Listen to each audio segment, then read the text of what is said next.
Welcome to the Razors Inc. podcast with your host, Jonathan Farini. His nicknames are many: Starman, Ziggy Stardust, the Thin White Duke. But for generations of music lovers, he defies categorization. Pour yourself a drink, pull up a chair, and hear Jonathan's take on movies, television, and today, a closer examination of the chameleon of rock and roll. Here's your host, Jonathan Farini. I was a teenager in the 70s when David Bowie was hitting the charts with his glam rock motif. I didn't know what to make of him and didn't listen to his music. After 50 years, I've come to appreciate David Bowie as an out-of-the-box, brilliant lyricist and businessman, way ahead of his time. More about the business side of David later. If you listen to any of my podcasts about music, I lay down a central theme. Lyrics are the calculus of writing. See my podcast by the same name. Lyrics are beautiful prose poetry, including chords and notes. It's the most difficult writing there is, and I've written over 80 stories, poems, screenplays, and plays. I can't write lyrics. Bowie has a place inside my pantheon of genius lyricists. It takes a lot to impress me, trust me. David's record sales are estimated at over 100 million worldwide. He received 6 Grammy Awards. David's been dubbed the chameleon of rock due to his musical reinventions over his long career, which I suggest is a business mind recognizing the need to pivot to changing musical tastes. Here's a sampling of David's pivots. Early 70s, glam rock era.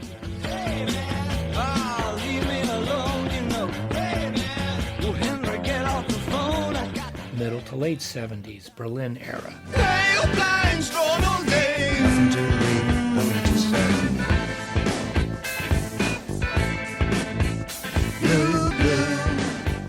80s, romantic and pop era.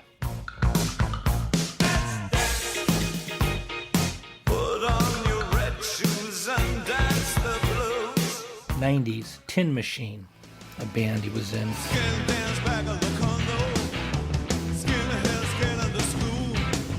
And electronic period, 2013 to 2016, his final years.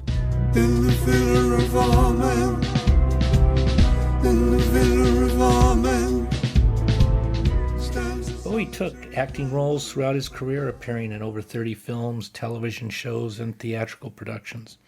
Bowie was a painter, artist, and art collector.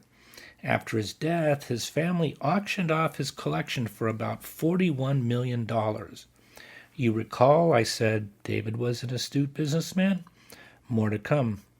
David issued and sold Bowie bonds in 1997 for $55 million to the Prudential Insurance Company, which entitled Prudential to the royalties from his music recorded prior to 1990, which comprised approximately 25 albums.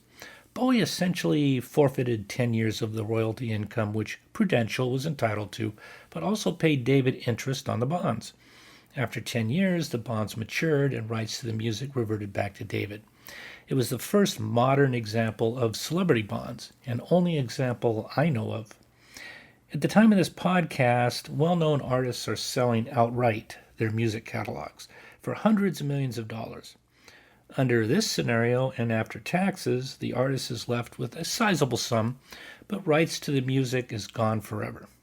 David's ingenious Bowie bonds not only included upfront money, interest paid on the bonds, but the bonds matured in 10 years. He retained his catalog. David's estate sold his catalog to a music company for upwards of $250 million. I prefer David's approach. Bowie was involved in philanthropic and charitable efforts for HIV/AIDS research and other humanitarian projects. Let's get to the genius of David's lyrics. I'm going to discuss passages from 4 songs he wrote, 3 of which he orchestrated and recorded. 1 song he literally gave away. We'll discuss them in chronological order. All the Young Dudes, 1970. Now, Lucy looks sweet 'cause he dresses like a queen. but he can kick like a mule. It's a real mean team. But we can love. Oh, yes, we can love. Oh, yes, we can love. And my brother's back at home with his Beatles and his Stones. We never got it off on that revolution stuff. What a drag. Too many snags. Now I drunk a lot of wine and I'm feeling fine. Gotta raise some cap to bed. Oh, is there concrete all around? Or is it in my head? Yeah, I'm a blue man. Oh, the young dude. Hey, blues. Carry the news. Oh, yeah. Boogaloo-doo. Stand up. Carry the news. Bowie insisted the lyrics aren't about homosexuality, but the disaffected and misfits. David Bowie gifted the song to the band Mott the Hoople, who then recorded and released it as their biggest hit in 1972. He heard that Mott the Hoople was on the verge of breaking up, and he was a fan of the band. Do you think this philanthropy, so to speak, with layers of lawyers, corporate competition, and egomania would happen today? Ziggy Stardust, 1972. Ziggy really sang screwed up eyes and screwed down hairdo like some cat from Japan. He could lick 'em by smiling, he could leave 'em to hang. He could leave 'em to hang. They came on so loaded, man. Well hung in snow-white tan. So where were the spiders? While the fly tried to break our bones. Or just the beer like to guide us. So we bitched about his fans and should we crush his sweet hands? Oh. Ziggy is a style of poetry called visionary poetry, which expresses a unique, often transcendent vision of the world. It evokes a sense of wonder and insight through vivid imagery and symbolic language. Bon Jovi and Metallica credit Ziggy as inspiration for some of their music. Young Americans, 1975. They pulled in just behind the bridge. He lays her head down. He frowns. Gee, my life's a funny thing. Am I still too young? He kissed the diamond there. She took his ring, took his babies. It took him minutes, took her nowhere. Heaven knows he'd have taken anything. All night. She wants a young American. Young American, young American. She wants the young American. David's Nowhere and Anything are allusions to the vapid hookup, sending this couple into a life of the ordinary. All the way from Washington, her breadwinner begs off the bathroom floor. When the begs off the bathroom floor, we live for just these 20 years. Do we have to die for the 50 more? All night, he wants the young America. The song presents an Englishman's portrait of America in the 70s by evoking President Nixon. Carry a razor in case of depression? Sit on your hands on a bus of survivors? Just listening to this brings back horrific memories. Ask your parents or grandparents. Tip of the hat to Luther Vandross, conceiving the backing vocal arrangement, and David Sanborn on sax.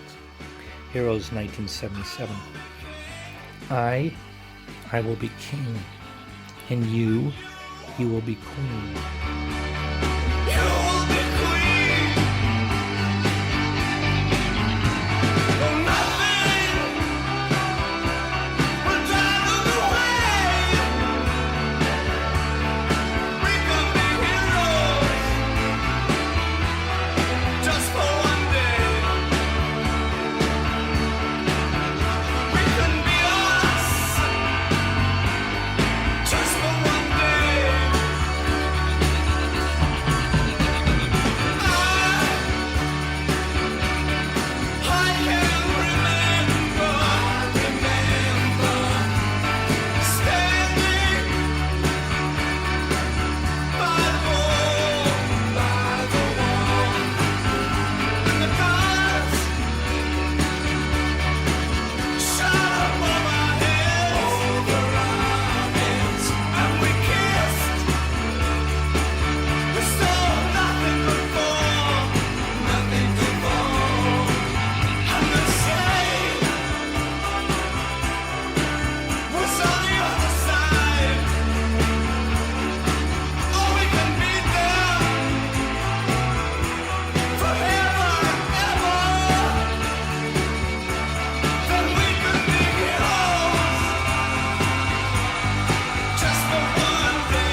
tells the story of two lovers, one from East Berlin and one from West Berlin. David's use of heroes, kings, and queens is romanticism in the face of barbarism. It's poignant and makes me shed a tear or two. I purposely concluded with the song Heroes because in addition to a genius lyricist and savvy businessman, David Bowie was a cultural hero. To those living within shadows and on the fringes, David Bowie is your warrior. And but for David and others, the slow, hard-fought fight for inclusion was boosted like a gust of wind within a beautiful sail. In the competitive world of music, David was a gracious collaborator. I already mentioned the gift of all the young dudes, but here's an unlikely list of collaborators, to name a few. John Lennon,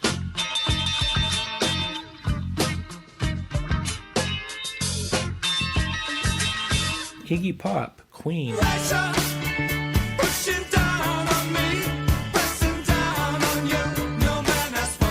Giorgio Moroder, Bing Crosby, They told me ba-rum-pa-pum-pum,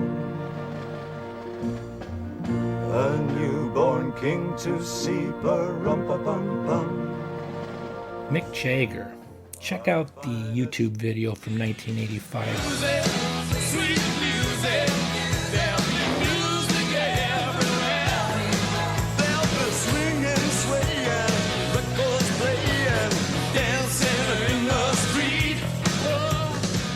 Dancing in the Street, one of the greatest song and dance duets in music history.